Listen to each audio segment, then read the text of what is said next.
My sugar daddy asks me for weird favors. His Tinder profile said he was 45, but he looked to be in his early 30s at most. Looking for a sugar baby. $700 weekly. No sex. It sounded too good to be true, but as a broke university student, I was willing to take my chances. I swiped right, and Tinder let me know it was a match. His message came seconds later. "Hey there, sweetheart." I cringed at that word, I hated it, but $700 was $700, so I sucked it up and replied, "Hey." His name was Jack, and he told me he owned his own business, although he never specified what kind of business it was. We talked for a while before he asked me for my Venmo to send me the first payment. After a few minutes, I got the notification. I stared at the $700 for at least 20 minutes, expecting to wake up from a dream at any second. But it wasn't a dream. "You still there?" I clicked on the message. "Yeah. Sorry. If you don't mind me asking, what are you looking for in return?" I stared at the chat until he replied, "I'm just looking for you to do a few favors for me." That sounded like it was going to be sexual to me. Like what? For example, "The first thing I need you to do is pick up a delivery for me." That sounded innocent enough, but I was still expecting there to be some kind of twist. $700 to pick up a package? Come on. Even I wasn't that naive. From the post office or something? No. "I'll send you the address, but I'd rather not do this through Tinder. You got Kick? Or you can give me your number." Kick? What was this, 2011? I decided to give him my number instead, and he texted me the address immediately, followed by the address to his house, where I would have to drop off the package. I'm not home right now, but there's a key on the bottom of the blue flower pot near the door. Go inside and put the package on the coffee table in the living room. Make sure that you lock the door when you go inside the house, and then lock it again when you leave. I grabbed my car keys and wallet and got into my car, putting the address into Google Maps. Got it? OMW. My phone buzzed as I backed out of my driveway. I'm serious. Lock the door both times. Please. I thought that was a little excessive, but I promised him that I would. The house looked abandoned. It had a broken chain-link fence around it, with a small door that was hanging on to dear life. It stuck out like a sore thumb, surrounded by houses that were a lot nicer than this one in comparison. "You here for jack shit?" I looked up to see a man standing in the open doorway of the house. He took up almost the entire space, his head skimming the top of the doorframe.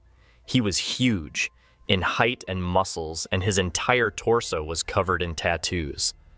Yeah, I guess," I replied, not moving from my spot on the sidewalk. "Stay right there," he said. I did. I actually don't think I would have moved if he had asked me to. I looked around and realized that there was no one else on this street. I was a 21-year-old woman alone in the street. I gripped my car keys. A few minutes later, the man came back out carrying a cardboard box. It was about the size of a shoebox, but stained and damp on some of the corners. "Can you open your car?" he asked. I opened the trunk, not wanting that inside on my car seats, and he set it in. "All right, there you go," he said. "Thanks," I replied. I walked around to the driver's side of the car and opened the door. "Oh, and one more thing," he said. I looked at him. "Watch out," he said. I didn't reply. I blasted my music as I drove to Jack's house, hoping it would drown out my anxiety. It didn't. I parked my car in the stone driveway and stayed inside the car, admiring the house. It was a huge house, with stone pillars on the front porch and the greenest grass I had ever seen in my life. I turned the car off and got out. I grabbed the package and walked to the front door, getting the key from where he said it would be. I opened the door and stepped in, closing it behind me. I thought about what he had said, about locking the door when I got inside. I thought that was a little overboard, but as I stared at the closed door, something made me reach out and lock it. I walked inside, my feet cushioned by the thick maroon carpet, and admired the inside of the house. All the furniture was wooden and looked incredibly expensive. I would probably finish school a dozen times with the money that it took to furnish this place. I set the package down on the coffee table, and as I walked back to the door, I heard a phone ringing from somewhere inside the house. I froze. In my pocket, my phone buzzed. I took it out to look. "Don't answer any calls that aren't from Marvin." I put my phone back and followed the sound of the phone, poking my head into a few different rooms before I found it in an office. I walked over to the desk and looked at the caller ID. "Incoming call from Jack." That was odd. I grabbed my phone to look at the message again. I was starting to get a little bit creeped out and decided I wouldn't answer, just to be safe, and left the house, remembering to lock the door as I left. I've done a few more favors for Jack since then. I drove a BMW to a random park in another city, only to get out and drive a different car back to Jack's house. He had me meet one of his employees at lunch, who then gave me a briefcase to deliver to the first house I had gone to and told me he would know if I looked inside. On several occasions, he asked me to drive down to that same house and stay with the guy, whose name was Julio, for a certain amount of time. In total, I've made around $3,500. Most recently, Jack asked me to stay in his house overnight. I woke up to a text message from him. I need you to spend the night at my house. I hadn't ever seen him in person, but I had talked to him on the phone a few times. He proceeded to tell me he would pay me $1,000 to spend the night at his house, provided that I followed a few rules. I drove to his house that evening. The driveway was empty, and it normally was, but the porch light was on. I walked up, unlocked the door, went inside, and then locked it again. Everything in the house looked the same. Jack had told me over the phone that he would leave the list of rules on the dining room table. I set all my stuff down in the living room. My bags looked like garbage compared to the fancy furniture in there. I wandered into the kitchen and then to the dining room. Sure enough, there was a piece of paper on the wooden table, held down by an empty glass. Lock the door when you come in. Only answer calls from Marvin. Don't turn on any faucets between 9 p.m. and 11 p.m. Don't open the door for anyone, no matter who they say they are. After 10 p.m. If the door to the closet at the end of the hall is open, sleep in the library. If closed, sleep in any of the bedrooms. The gardener comes at midnight. If he starts knocking on the windows, hide. Turn the TV on and let it play on static through the night. Do not forget to do this. Help yourself to anything in the fridge. I'll pay you in the morning. Good night. I made sure to follow all the rules. To be honest, I was regretting my decision. But seeing as I was already here and I was getting paid, I decided to stay anyway. I figured as long as I followed all the rules, I'd be perfectly fine. Still, it felt a little odd. What was this? A haunted house? Nevertheless, I lounged around the house for a few hours, as I was planning on going to sleep around 9, since that's the time that all the weird shit would begin to happen. At 8:50, I brushed my teeth, using the faucet for the last time before 9. I checked the closet in the hallway, and upon seeing that it was open, I moved my stuff into the library and got ready to sleep on the couch. I locked the doors just in case and laid on the couch, scrolling through my phone. I hadn't gotten any more messages from Jack, and I started to think up scenarios and reasons as to why he had such strict, peculiar sets of rules in his house. I had dozed off at some point because at exactly 10:16 p.m., I was woken up by the doorbell ringing. I was about to get up to check, but then I remembered the rule. Don't open the door for anyone, no matter who they say they are, after 10 p.m. I stayed on the couch, trying not to move, paranoid that they would hear even the slightest sound. It's the police. Open up. I didn't move. Hello? It's the police. Open up or we're coming in. I still didn't move, but I could hear my heartbeat in my ears. There was silence for a while after that. Then the doorbell rang again. Hey, it's Jack. Let me in. It sounded like Jack, but still, I didn't get up. He would have a key, wouldn't he? Why would he need me to let him in? This continued for almost a full hour. Different people would ring the doorbell, announce themselves, and then disappear when I didn't respond. I was finally able to fall asleep, and the gardener never came. When I woke up the next morning, I heard someone in the kitchen. I got up slowly and unlocked the door as quietly as possible, taking my phone with me and walking across the living room and into the kitchen. I stopped at the entrance and peered in. It was Jack. He was standing in front of the stove, stirring something as the coffee machine brewed coffee on the counter behind him. Hey, good morning, he said when he saw me. Hi, I replied, nervous. I hadn't seen him in person before, but he looked exactly like his pictures online. Scrambled eggs? He asked, motioning to the pan with a wooden spoon. Yeah, thanks, I replied, walking over to take the plate from him. I ate my breakfast and drank some coffee in silence. So how was it? He asked. It was okay. Nothing super freaky happened, I replied. Cool, he replied. There was an awkwardness in the room. I think I'm gonna go now. I have class. I trailed off. I didn't, but I really wanted to get out of there. "Oh no, yeah, sure, I'll talk to you some other time," he replied. I grabbed my stuff and he walked me to my car. I could see him standing in the driveway, staring at me as I left. When I got home, I unpacked all my stuff and noticed that I still had the list with me. I sat on my bed and read it again. I felt my body tense up as I realized that I had forgotten something. Turn the TV on and let it play on static through the night. Do not forget to do this. Turn the TV on and let it play on static through the night. Do not forget to do this. Do not forget to do this. I stared at the words on the page until they lost meaning. Beside me, my phone buzzed, snapping me back to reality. It was the $1,000 payment. I looked at my phone and then back at the list. Maybe it wasn't an important step? As I was thinking this over, a text from Jack came in. "I'm not in town right now. I should be back next week, so you're free from running any more errands for me until then. Just sent the payment, go do something fun." I stared at the message and read it again, and once more for good measure.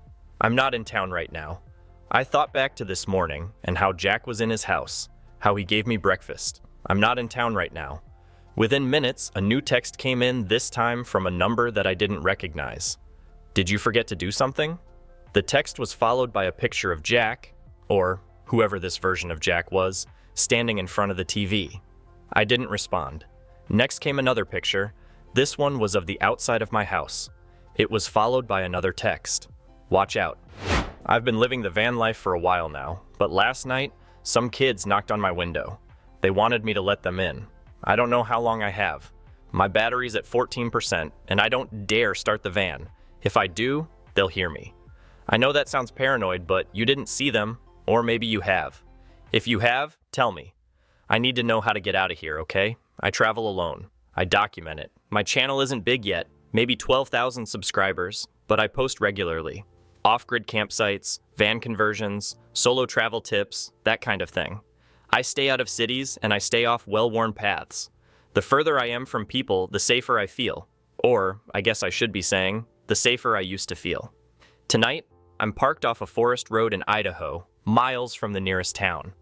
It's the kind of place where, if you screamed, no one would hear you. That's one of my go-to videos, by the way. A big scream, loud as I can, and then just the silence afterward. Basically, the place was perfect. Until the knock came. A single soft knock. Not on the door, on the window. I froze. It was just after 1 a.m. The woods were silent, no wind, no animal noises. My van is unmarked. I never advertise I'm a woman traveling alone, and I always wait and post my videos a week after I leave the spot, just to make sure no one catches on to where I'm parked. So how did someone find me, let alone creep up without setting off the motion lights? Another knock. Light. Insistent. There was no way this could be anything good, right? My heart was racing, my stomach already twisted into knots. Muscles pulled tight, I reached for my phone. My stupid fingers fumbled it, and it hit the floor mat. The thump seemed thunder loud, and when I sat back up, I nearly screamed. A child's face was pressed against the window. Pale skin, dark hair, wide, staring eyes. But something was wrong. The glass reflected weird, but there was no shine in the kid's pupils. Just black. Completely black. I choked on my breath. Every instinct in me screamed wrong, wrong, wrong. Why was there a child out here? I was so far away from any of the main roads. It wasn't the kind of place children would be. The kid didn't move, didn't blink. Then, another knock. My head snapped toward the sounds and my stomach dropped. There was a second one. A little girl this time, standing by my back doors. Same dark hair, same vacant black stare. I don't scare easy. I've slept in parking lots where guys tried breaking into my van. I've camped in places where the only sounds were coyotes circling. I'm not an adrenaline junkie, but I'm also not just starting out. But this was something else. I kept my hand low, fumbling for my knife while trying to keep my breathing steady. That sounds bad. These were just kids, right? But you don't understand. There was something wrong with them. The boy at the window finally spoke. "Let us in." 3 words. No emotion, no inflection, just a flat, empty demand. I shook my head. It made all my hair stand on end. He spoke again, more persistent this time. Let us in. The girl knocked again, harder. I heard it rattle the doors. It was a childish response, but I grabbed my blanket and pulled it up over my shoulders, cowering beneath the heavy cotton like it was a shield. I clutched my knife so tightly, it made my knuckles ache. I don't know how long I sat there, too afraid to breathe. I knew that if I opened the door, I wouldn't be able to close it again. Suddenly, they stepped back. The dark of night engulfed the windows again. I barely had time to process that relief before a new sound nearly made me scream. A tap on the driver's side. I whipped around. There was a third child, a new one. This kid was a little taller. He was maybe 12 at the oldest, standing inches from my driver's side door. Unlike the other two, he was grinning. The handle jerked, but I kept my doors closed so it didn't open. The grin widened. Let us in. The same 3 words again. It wasn't a question, it was a demand. I don't remember grabbing my keys, but suddenly they were in my hand. I flipped the ignition. The dashboard lit up. My heart slammed. If I had to, I'd run them over. But the engine didn't start. I turned the key again. Nothing. The battery was fine. The gas was full. It had started just fine this afternoon. But right now, the van wasn't starting. And the kids, they were still standing there, staring, smiling. I reached for my phone, fingers shaking. No service. Then the tapping started again. Every window, every door. A slow, measured rhythm. Knock, knock, knock. I must have blacked out at some point because the next thing I knew, the van was filled with light. Sunlight. I woke up still clutching my knife. My doors were locked. My keys were still in the ignition. My phone was in my lap. Battery at 23%. I risked a glance outside, but there was no sign of the kids. I opened the driver's side door, heart hammering. The air smelled like damp earth, pine. A beautiful, misty morning. My tires were untouched. There were no footprints in the loamy soil. It was like they'd never been there at all. But they were. I know they were. And I know they're still out there too, because my van still won't start. And I'm worried that tonight, the knock will come again. I found my roommate's corpse, but he's still texting me. It started 2 days ago. I live with my best friend Aaron. We've been roommates for 2 years, and despite our occasional arguments over dirty dishes and stolen Wi-Fi, we get along fine. Or at least we did, until I found him dead in his room. I didn't even mean to walk in. His door was slightly open, and I just happened to glance inside while passing by. That's when I saw him. Aaron was sprawled across his bed, one leg bent at an awkward angle, his arm dangling off the edge. His face was pale. No, not just pale. Gray. His eyes were half open, glassy, unfocused. His lips were cracked and tight, pulled back slightly from his teeth. It looked like he had been dead for hours, maybe even a day. The air in the room was thick, rotten, like something wet and meaty left out in the sun too long.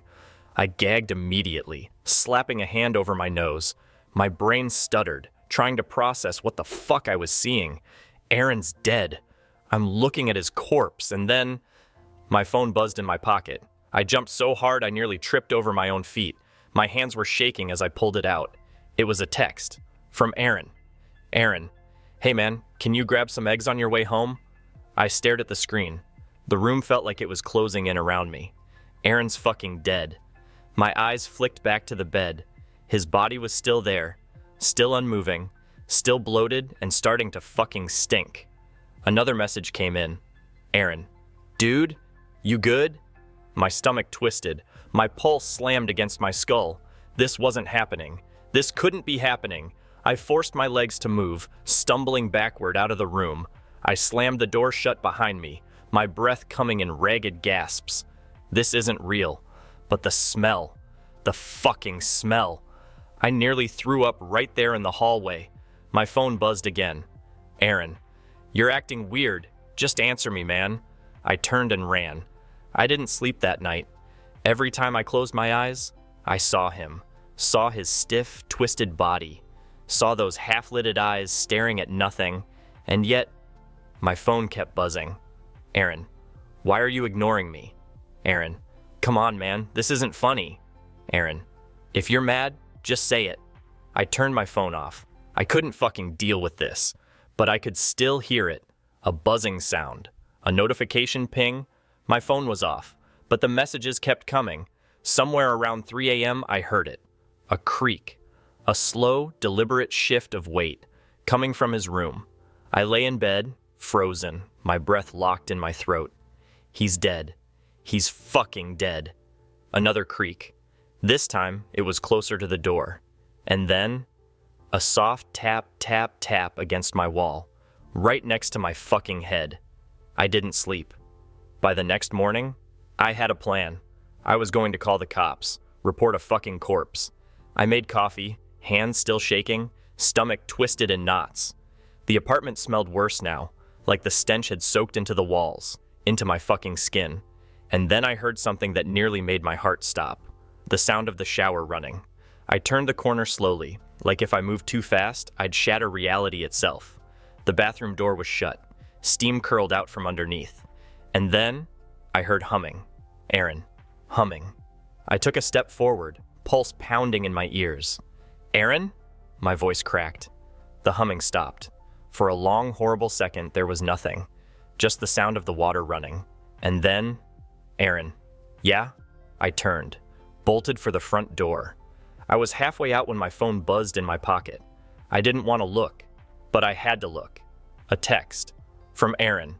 Aaron, where are you going? I ran. I stayed at a motel that night. I didn't care how much it cost. I locked the door, put a chair against it, and kept every light on. At 2:47 a.m., my phone buzzed again. I almost didn't check, but something in me, a deep, gnawing dread, forced me to look. Aaron, you can't ignore me forever. I swallowed hard. My fingers trembled over the screen. And then, another text came in. This one with an image attachment. I shouldn't have opened it. I know I shouldn't have opened it, but I did. The picture was dark, grainy, like it had been taken in a dimly lit room, but I recognized it immediately. It was my fucking motel room, a photo taken from just outside the window. I turned immediately, my heart seizing in my chest. I threw open the curtains. Nothing. Just darkness. An empty parking lot. And then, a knock at the door. I couldn't breathe. Another knock. Then, a text. Aaron, open the door, man. No fucking way. No fucking way. I backed away, my entire body trembling. I could hear something now. Something wet. Something breathing. I pressed my back against the far wall. Another knock. Harder this time. Aaron, I know you're in there, and then... The door handle started to turn.